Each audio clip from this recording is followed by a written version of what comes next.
Good morning student, class 8 chapter 17 तारे और सौर परिवार सेशन सेकंड। इससे पहले वाले सेशंस में अपन ने देखा था कि जो धूम खगोलीय पिंड जो होते हैं चंद्रमा के बारे में और तारों के बारे में अपन ने डिटेल से देखा था। आज अपन देख रहे हैं सौर परिवार, जिसमें अपन मुख्यतः सारे प्लैनेट्स यानी कि ग्रहों के बारे में डिस्कशन करेंगे। सौर परिवार किसको कहते हैं? सौर का अपना परिवार, यानी कि सारे ग्रहों के जो उपग्रह होते हैं वो उल्काएं, क्षुद्र ग्रह, उल्का पिंड, धूमकेतु, ये सभी मिलाकर या सूर्य के चारों ओर जो भी परिक्रमा करते हैं वो सभी खगोलीय पिंड आपके सौर परिवार के अंतर्गत आते हैं। सौर के इर्द गिर्द चलने वाले सारे प्राकृतिक पिंड क्या कहलाते हैं? आपके सौर परिवार कहते हैं। जैसे खगोलीय पिंड के एग्जाम्पल है ग्रह, उपग्रह, धूमकेतु, क्षुद्र ग्रह और उल्काएं। सभी पिंड सूर्य के चारों ओर जो चक्कर लगाते हैं वो निश्चित कक्षाओं में चक्कर लगाते हैं। चक्कर लगाने का जो पथ होता है उसको अपन कक्षा या ऑर्बिट कहते हैं। और ये जो चक्कर लगाते हैं गुरुत्वाकर्षण बल के कारण सूर्य के चारों ओर खगोलीय पिंड क्या करते हैं? चक्कर लगाते हैं या सूर्य की परिक्रमा करते हैं। फिर अपन ने देखा कि ग्रह क्या होते हैं? तो वे सारे प्राकृतिक पिंड जो सूर्य के चारों ओर चक्कर लगाता है उसको अपन ग्रह कहते हैं। और ग्रहों के चारों ओर जो भी प्राकृतिक या कृत्रिम पिंड चक्कर लगाते हैं उसको अपन क्या कहते हैं? उपग्रह कहते हैं। ग्रह यानी प्लेनेट, उपग्रह यानी सैटेलाइट्स। ग्रहों की बात करें अपन तो वर्तमान में 8 ग्रह है, क्योंकि 2006 से पहले पृथ्वी से समेत 9 ग्रह थे, जिसमें प्लूटो भी शामिल था। लेकिन अंतरराष्ट्रीय संघ की खगोलीय संघ जो था उसके अनुसार प्लूटो जो था वो सूर्य से काफी दूर स्थित था। इस कारण से नई परिभाषा के अंतर्गत प्लूटो को उसमें शामिल नहीं किया गया। और वर्तमान में सूर्य के 8 ग्रह हैं, 9 में से एक किसको हटा दिया गया? प्लूटो को हटा दिया गया। मतलब वो है वहीं पर, लेकिन परिभाषा के अंतर्गत जो सूची थी ग्रहों की उसमें से प्लूटो को क्या कर दिया गया है? अलग कर दिया गया है। फिर अपन देखें ग्रह जो है वो सूर्य की परिक्रमा करते हैं, तो हम यहाँ पे 2 टाइम पीरियड के बारे में डिस्कशन करेंगे, परिक्रमण काल और दूसरा अपन पढ़ेंगे परिभ्रमण काल, या जिसको अपन घूर्णन काल भी कहते हैं। तो सूर्य के चारों ओर एक चक्कर पूरा करने में जो समय लगता है उसको अपन परिक्रमण काल कहते हैं। और यदि कोई ग्रह अपने अक्ष पर घूर्णन कर रहा है या अपने अक्ष पर घूम रहा है उसको अपन क्या कहते हैं? परिभ्रमण काल, या जिसको घूर्णन काल भी कहते हैं। पृथ्वी के संदर्भ में अगर अपन बात करें तो पृथ्वी सूर्य के चारों ओर एक परिक्रमा पूरे करने में लगभग 365 से 1/4 दिन लेती है, जिसको अपन 1 वर्ष कहते हैं। यानी कि 1 वर्ष लगता है पृथ्वी को सूर्य की परिक्रमा करने में। लेकिन पृथ्वी अपने अक्ष पर घूर्णन करती है, ये समय है आपका 24 घंटे, जिसको अपन 1 दिन कहते हैं, है ना। तो परिक्रमण काल जो है वो आपके सामान्यतः ऋतुओं के बनने के लिए उत्तरदायी है, और परिभ्रमण काल या घूर्णन काल जो है वो आपके दिन और रात बनने के लिए उत्तरदायी है। तो हमने देखा कि पृथ्वी का परिक्रमण काल कितना है और पृथ्वी का घूर्णन काल कितना है, लगभग 24 घंटे, और परिक्रमण काल है आपका 1 साल, यानी कि 365 से 1/4 दिन। अब अपन एक ग्रह के बारे में डिस्कशन करें। बुध, पृथ्वी का से अंदर की ओर अपन यहाँ पर देखेंगे सूर्य जो है, मैंने डायग्राम बनाया ग्रहों का, ये कोई निश्चित स्केल्स पर नहीं बनाया, जनरली आपको समझाने के लिए बनाया गया है कि सूर्य का पास में जो पहला ग्रह है वो आपका क्या है? बुध ग्रह। देखो सीक्वेंस में लिखा है, मैंने डायग्राम से लिखा है कि सबसे निकटतम ग्रह बुध है, सबसे निकट है, तो ऑब्वियस इसका टेम्परेचर या इसका तापमान जो होगा यानी कि वो भी क्या होगा? सबसे अधिक। तो सबसे गर्म ग्रह है वो भी क्या है? बुध है। और सबसे छोटा या लघुत्तम ग्रह जो है वो क्या है? बुध है। बुध का कोई भी उपग्रह नहीं है, और सूर्य से सबसे पास में उपस्थित होने के कारण इसका परिक्रमण काल जो है वो क्या होगा? कम होगा। जो ग्रह सूर्य के जितना पास है उसका परिक्रमण काल उतना ही क्या होगा? कम होगा। सूर्य से रोशनी के कारण ये अपने को दिन में नहीं देख सकते हम इसको, या तो सूर्योदय से कुछ समय पहले या सूर्यास्त के कुछ समय पश्चात हम इसको आसानी से देख सकते हैं। दूसरा है शुक्र ग्रह, सौरमंडल का सबसे चमकीला ग्रह है। दूसरे नंबर पे जो आता है वो आपका शुक्र ग्रह है। इसको प्रभात या सांध्य का तारा भी कहा जाता है। हालांकि ये तारा नहीं है, फिर भी इसको भोर या सांध्य तारा कहा जाता है, क्योंकि ये सुबह और शाम को दिखता है। एक रोचक तथ्य इसके बारे में ये है कि पृथ्वी का परिक्रमण काल, जैसा कि हमने बिफोर सेशंस में बताया था कि पश्चिम से पूर्व की ओर है, परंतु शुक्र ग्रह जो है उसका परिक्रमण काल की दिशा पृथ्वी के दिशा के जस्ट उल्टी है, पूर्व से पश्चिम दिशा की ओर परिक्रमण करता है या घूर्णन करता है। इसका भी कोई उपग्रह नहीं है। तीसरा है पृथ्वी एकमात्र ऐसा ग्रह जिस पर जीवन उपस्थित है, यानी कि जीवन के लिए जो अनुकूलित परिस्थितियां होती है, चाहे वो वायुमंडल हो, चाहे वो जल हो, चाहे वो धरातल हो, चाहे वो ओजोन की परत हो, इन सभी कारणों से पृथ्वी अपने आप में एक विशेष ग्रह है। और वर्तमान में केवल जीवन जो है वो किस पर उपस्थित है? पृथ्वी पर उपस्थित है।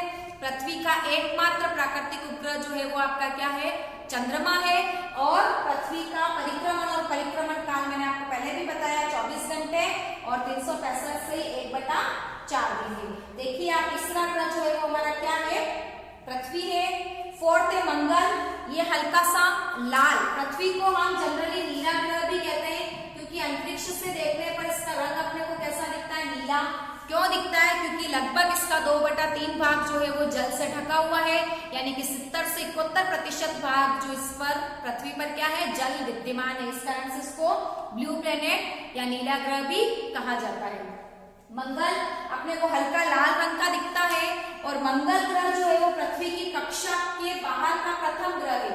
ये आपकी पृथ्वी है, इसकी कक्षा का बाहरी ग्रह जो है वो प्रथम ग्रह के अनुसार है आपके मंगल है और इसके 2 प्राकृतिक उपग्रह है। नेक्स्ट अपन मंगल के ऊपर भारत सरकार ने इसरो के द्वारा, इसरो मतलब इंटरनेशनल स्पेस रिसर्च ऑर्गेनाइजेशन के द्वारा एक मंगल यान भेजा गया था। आपके मंगल मिशन के तहत 5 नवंबर 2013 को प्रक्षेपित किया गया, जो कि आपके 24 सितंबर 2014 को मंगल की कक्षा में सफलतापूर्वक पहुंच गया।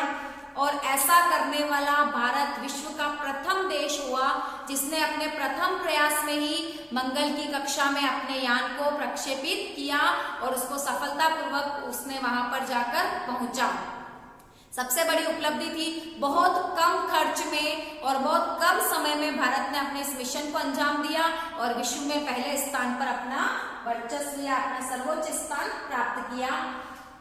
नेक्स्ट है आपका बृहस्पति ग्रह, सौर मंडल का सबसे बड़ा ग्रह। इतना बड़ा है कि इसके अंदर लगभग 1300 पृथ्वी और आ सकती है। अगर आप कल्पना करें एक ऐसी बोतल की जो कि बृहस्पति को रिप्रेजेंट करती है और आप उसमें 1300 मटर के दाने डालें, इतना बड़ा ग्रह जो है वो कौन सा है? आपका बृहस्पति, यानी कि हमारे पृथ्वी जितनी उसमें 1300 पृथ्वी आ सकती है। लेकिन इसका द्रव्यमान जो है वो पृथ्वी के द्रव्यमान का लगभग 318 गुना है।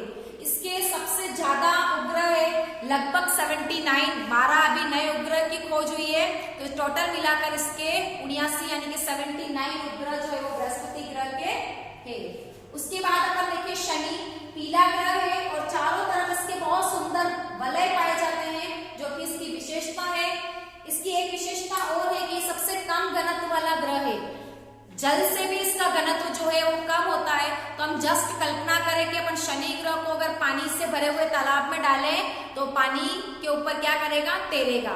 पानी के घनत्व से जिसका घनत्व कम होता है वो वस्तु पानी पर तैरती है और जिसका घनत्व जल के घनत्व से अधिक होता है वो वस्तु डूबती है। तो ये शनि ग्रह की विशेषताएं हैं। फिर आप देखें यूरेनस, इसका अत्यधिक घूर्णन काल जो है या इसका जो घूर्णन अक्ष है वो काफी झुका हुआ है। इस कारण से जब ये घूर्णन करता है तो अपने को ऐसा लगता है कि लुढ़क रहा है या लौटनी गति कर रहा है, जिसको अपन अरुण भी कहते हैं। और लास्ट में आपका है वरुण, नेपच्यून, सबसे सौर मंडल का सबसे बाह्यतम ग्रह या दूरतम ग्रह अपन कह सकते हैं। और इसका परिक्रमण काल जो है वो सबसे ज्यादा होगा क्योंकि जितना पास में है उसकी परिक्रमण काल जो मार्ग है वो कम होगा और जितना दूर है उसका परिक्रमण काल उतना ही अधिक होगा। तो अभी अपन ने 8 ग्रहों के बारे में डिस्कशन किया। इसको अपन 2 भागों में डिवाइड कर सकते हैं। एक शुक्र की भांति यूरेनस जो है वो भी पूर्व से पश्चिम की ओर घूर्णन करता है। दोनों की दिशाएं जो है वो पृथ्वी की दिशा के क्या है? विपरीत है। अपन देख रहे हैं अपन ने 8 ग्रहों के बारे में डिस्कशन किया।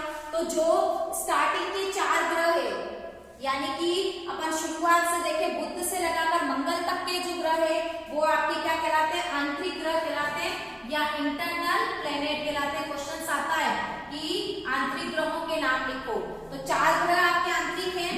और फिर बृहस्पति, शनि, अरुण और वरुण या यूरेनस और नेपच्यून, ये 4 ग्रह जो है वो आपके बाहरी ग्रह कहलाते हैं। तो इसके ऊपर भी आपके क्वेश्चन आता है कि आंतरिक और बाहरी ग्रहों के नाम लिखो, तो आपने को करना चाहिए।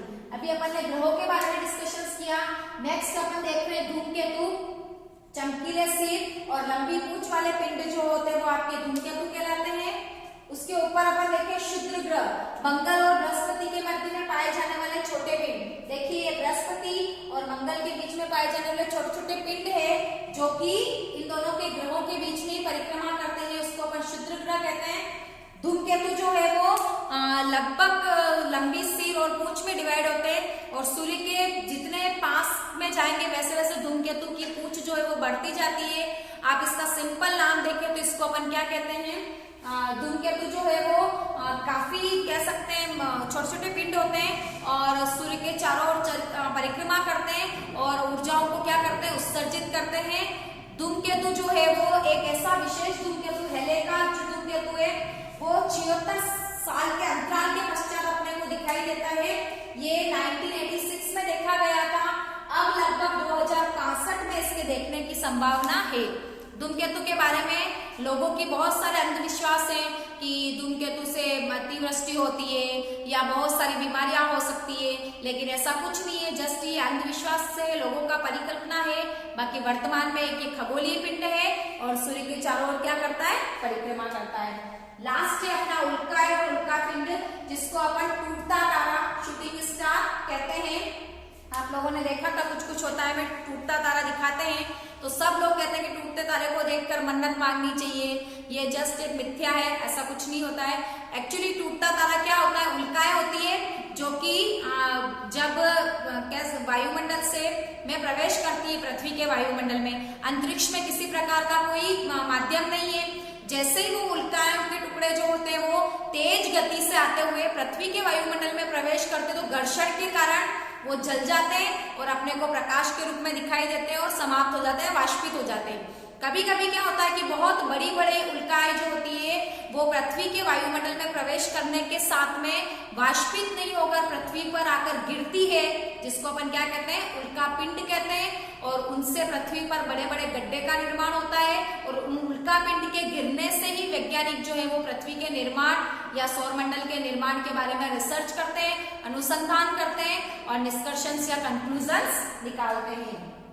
उसको अपन क्या कहते हैं, उल्का पिंड। नेक्स्ट एक कृत्रिम उपग्रह। मैंने आपको पहले बताया था इससे बिफोर वाली क्लास में कि मानव निर्मित वे सारे पिंड जो पृथ्वी के चारों ओर चक्कर लगाते हैं उसको अपन उपग्रह कहते हैं। इसको अपन कृत्रिम उपग्रह कहते हैं, सैटेलाइट्स कहते हैं। भारत के द्वारा प्रक्षेपित किया गया प्रथम कृत्रिम उपग्रह जो था वो आपके आर्यभट्ट था। आर्यभट्ट भारत के ऐसे पुरातन वैज्ञानिक थे जिन्होंने सबसे पहले गुरुत्वाकर्षण बल को बताया था। फिर उन्होंने बताया था कि पृथ्वी और चंद्रमा के, पृथ्वी की सूर्य से दूरी कितनी है। उन्होंने बहुत सारे ऐसे खगोलीय पिंडों के बारे में विवेचनाएं की थी जो आज की निष्कर्ष जो है उसके बिल्कुल सिमिलर बैठता है।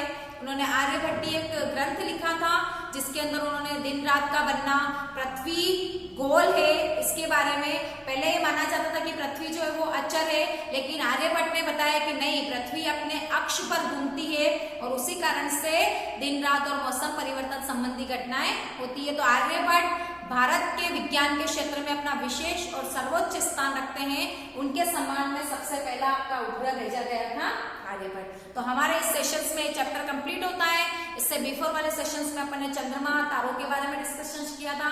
आज अपन ने 8 ग्रहों के बारे में और सौर परिवार के अन्य सदस्य क्षुद्र ग्रह, धूमकेतु, उल्का और उल्का पिंड के ऊपर डिस्कशन किया। कृत्रिम उपग्रह देखा अपन ने, कृत्रिम उपग्रह के उपयोग देखे अपन तो बहुत विस्तृत उपयोग है।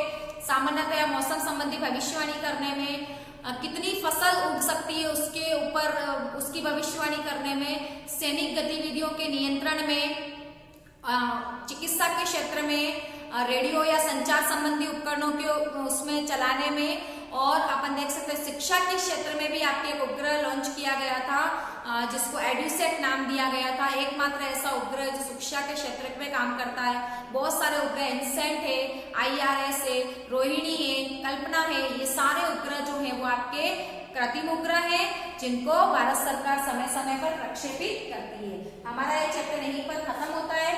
नेक्स्ट सेशंस में अपन नए चैप्टर के साथ फिर से मिलेंगे। Thank you.